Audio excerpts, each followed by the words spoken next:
Talking Tess and Her Tent by Lisa Holt. It's time to meet the tallest lady in Letterland. She's called Talking Tess, and she's always talking. She talks on the telephone all day long. She even takes her tiny telephone on trains and in taxis as she travels about.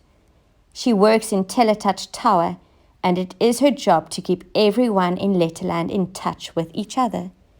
Talking Tess says T in words like train, tree, and 10.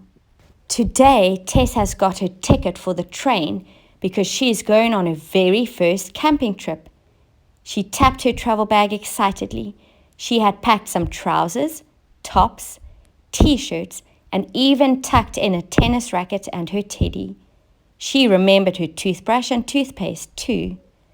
Firefighter Fred told her that her tent would be ready for her at 10 o'clock. At the campsite, there were all sorts of different shaped and sized tents to put up. "I better take that bell tent," said Bouncy Ben, "because I need lots of room to bounce around." He started tapping in pegs. It was up in no time. "I've decided on the dome tent," said Dippy Duck. "I do need space to dance." "I'm happy with just a hammock," said Harry, tying it between two trees. "I'll take the wigwam," said Walter Walrus. "It will be wonderfully wide for me." "Yes, and I'll take that yurt," said Yellow Yo-Yo Man. "It's yellow too." Clever Cat and Vicky Violet had not picked up a bag with a tent in it. "It's cold. I like to be cozy and comfortable," said Clever Cat. "We could just cuddle up in my camper van," suggested Vicky Violet. "Very clever," they said together, and they sat inside and drank some cocoa. Sammy Snake sat down on his sleeping bag and said, "Whose tent is that? It's very tall and shaped like a triangle." "Oh no, I forgot," said Firefighter Fred, fumbling with his frame tent. "Talking Tess is trusting me to put that tent up for her. She's arriving at 10 o'clock, and now I don't have time."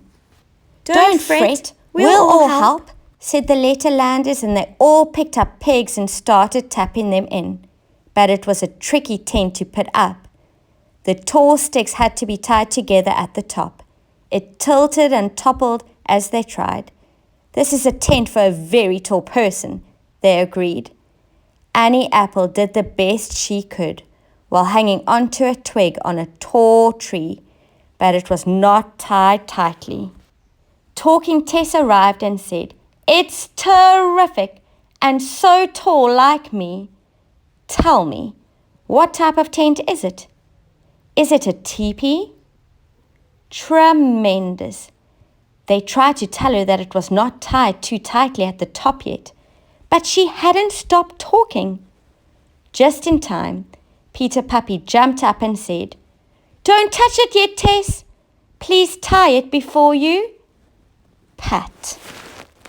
Subscribe to my channel and give this video a big thumbs up.